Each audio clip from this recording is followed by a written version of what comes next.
Thank you for listening to BizPod with me, Paul. And me, Rachel.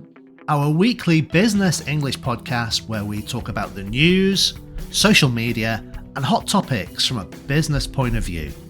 You'll get a podcast and links to the articles we discuss. This way you can share your thoughts too. Join us as we discuss what's on our minds this week.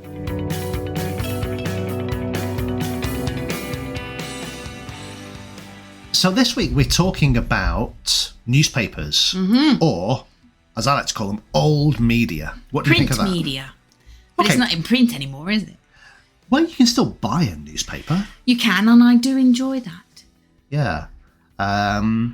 Although most people, I think, read their news online, would you suggest? Or through an app nowadays? Yeah. I mean, I dabbled with a Telegraph subscription, La Repubblica. The Times. But they were getting really trashy. It's just all gossip. So now, no. Okay. I mean, I've never liked reading online, like, Kindle readers for books. Yeah. I've never really enjoyed that. So the idea of reading a newspaper online has never appealed to me. I like the feel of the thing in your hands and turning the pages. Yeah, I do. I prefer that. But it was just a case of, I wanted to read some news. Yeah.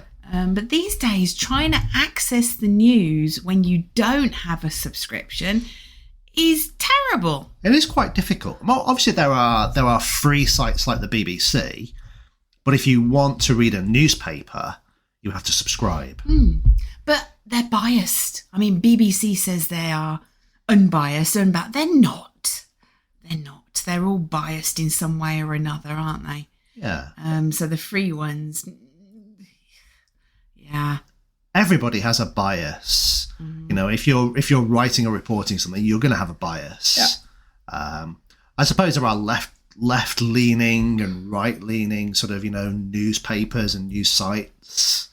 But anyway, so today we're talking about, well, in particular, we're talking about the Daily and the Sunday Telegraph newspapers, which apparently are up for sale. Now they're again, yeah.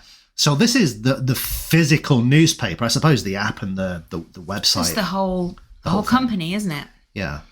But this article from the BBC is talking about the ownership of news sites or newspapers.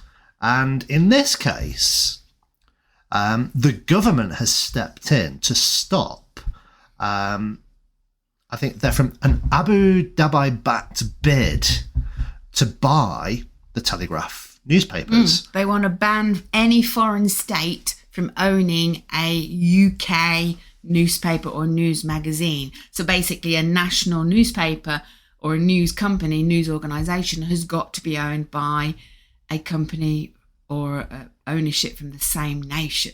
Yeah, so UK news is going to be owned in the UK. Why do you think that's important? Politics. Okay. Influence. Yeah. Manipulation of the media. Okay. Yeah, I suppose maybe let's say if you were a Chinese firm and you bought a UK newspaper, you could perhaps influence anything that newspaper reports about China. Yeah, conflict of interest, wouldn't it? You'd be very pro-China. I suppose you would have to be, yeah. Yeah, of course you would. Yeah, because your owners are Chinese. Yeah. But then even if the newspaper or the news site was owned by somebody who is a UK citizen, then that person is still going to influence the news. Yeah, there's going to be bias wherever they look, but they're trying to limit. I don't know whether you'd say limit the bias, limit the influence. Okay. But then the governments are happy for there to be influence when it suits them. Of course it is. But they don't. It's a case of they want certain money from certain sources, but then they don't want certain countries or nationalities having a dominant control in certain areas. news. Okay. And I think news and information is something that we have to take seriously.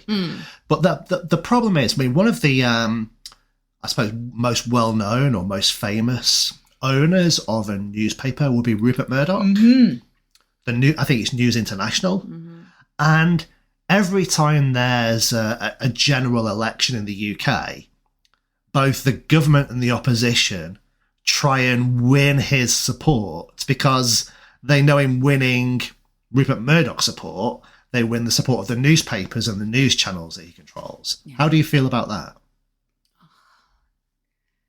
I'm getting to the point of losing the plot with politics. I believe there's no dignity, no democracy, no ethics, no morals. Finally, your eyes have been opened. Don't ask me, don't I? Yeah, well, I've given up on my newspaper subscriptions, haven't I? Your eyes have been opened. We don't live in a democracy. We live in an illusion of democracy. I know, but it's a case of, you know, you have passions and interests, and then when you realise that what real life is like, you just like, ugh. Yeah. I'll just watch the snooker instead. Okay. But anyway, so going back to this article. So this article is talking about what it calls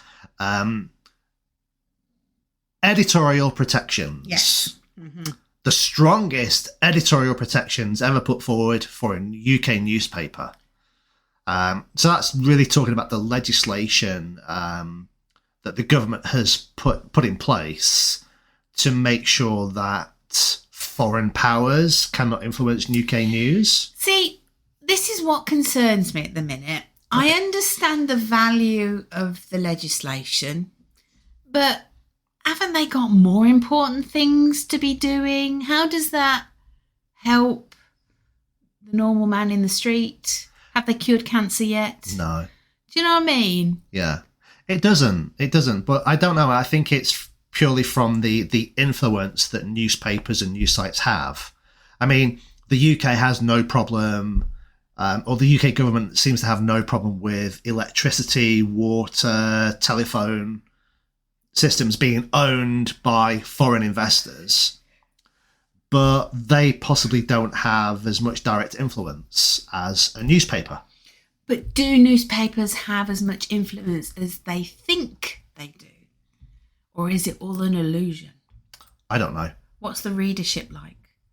Of the Telegraph? I don't know. See, I would presume, obviously, certain people read certain newspapers because it's a bit like social media. The reporting matches the profile or the preferences of the person who reads them. Okay. Like, I don't particularly like the Guardian. For me, it's like, ugh. It's trashy, isn't it? It's trashy reporting, yeah. But then, you know, Daily Mail is gossip. The Telegraph can be a little bit on the right. So, but you would choose a movie because you like that style of movie. You would choose a newspaper because you like that style or that leaning, that preference, that bias. Yeah, that's true. Yeah. So how is having this legislation? Yeah, I don't know. It's going to prevent some foreign national owning it, but I don't think it's going to do anything to the bias. I don't know. You could be right. You could be wrong. I don't know. Didn't you have a Daily Telegraph subscription? I did. What do you think? Well, what? I gave up because I went for the Daily Telegraph because I used to enjoy reading it in the UK in a physical form. Yeah. And I liked some of the articles, but it was all gossip. They would drum up stories out of nothing, particularly on the politics side, and I got fed up with it. Right. So then I thought, okay, I'll go to something a little bit more serious. Let's go for the Times. And the Times is just as bad. Yeah. I wish there was something above the Times. I want somebody to report news seriously. Okay. And it's not there. But the times have changed, and you're right. The newspapers have to sort of, give the readers or the viewers what they want. And it seems to me that people don't want real news. People want more gossip nowadays. But there should be papers for gossip and papers for serious news. There should be some serious news. There should be somebody out there who just reports the news. This is the news. This is what happened did this today. To be. Yeah. This is what happens. Yeah. Well, that's what they all say they do. They all say they report the news, but they all report the news from a certain angle. Let me give you an example. Yesterday, I was watching the news and there was a very serious sword attack in London. Some guy had got a sword and he was going from house to house, and somebody had got some mobile phone footage and it was live. They were watching it and they interrupted it. This story, they'd got a senior police officer who was reporting about the area of London, what it was like, that it was a quiet area.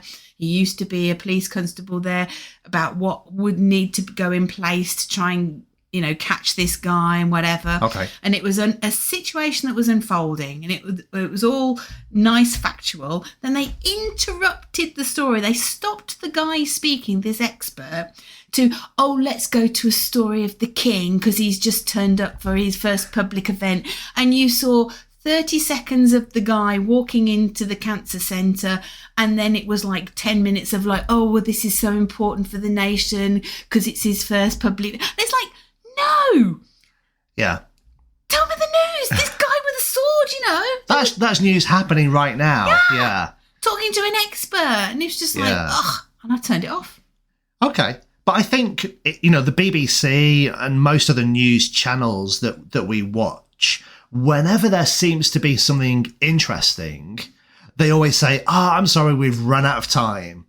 And they go to something that's, they cut off something that's really interesting. Mm-hmm. They cut off a speaker who has some interesting insights to offer you, to go to something like, the king has just arrived, We were talking about the BBC using the news to promote its own documentary and investigation programs. Yeah, they do that quite a lot. Yeah, don't they, the when they BBC? don't have any news, they sort of pad out the news program with, this has been discovered, or this research has been done, and they're just flogging a documentary. that they've produced themselves. Yeah, researchers have predicted this, and this. And you can watch the full report tonight at 10 o'clock on BBC One.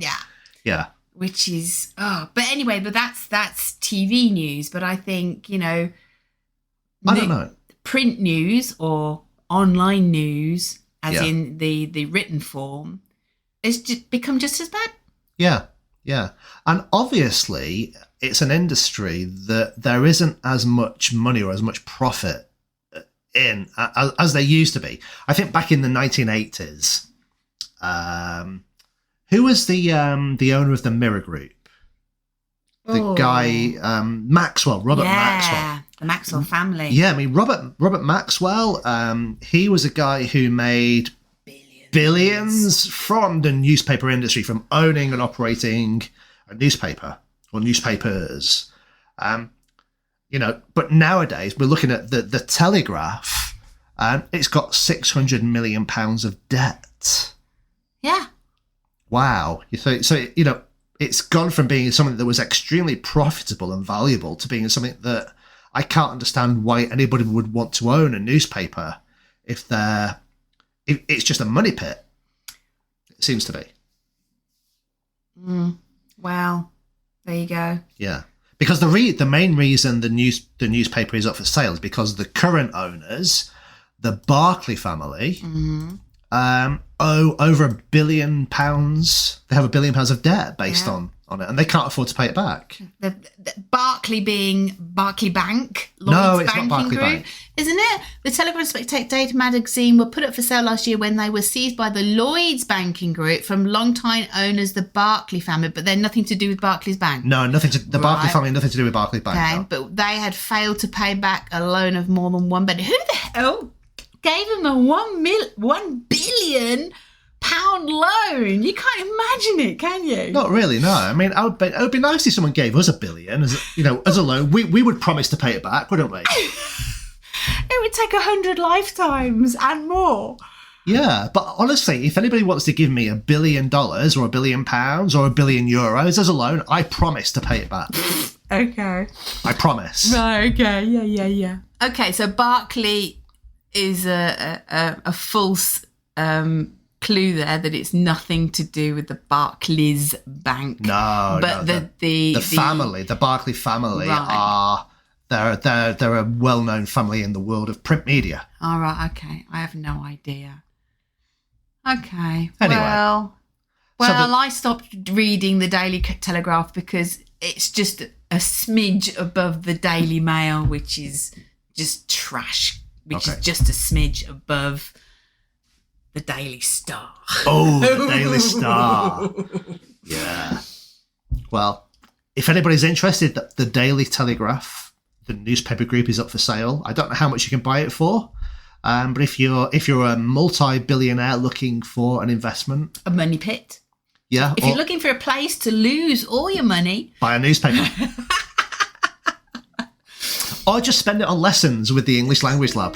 Yeah, we could use a few $1 billion, couldn't we? not going to happen. No. Okay. Anyway, All right. Bye. have a nice day. Thanks for listening. We hope you liked our podcast, and please don't forget to subscribe and stay connected with us. Until next time, goodbye.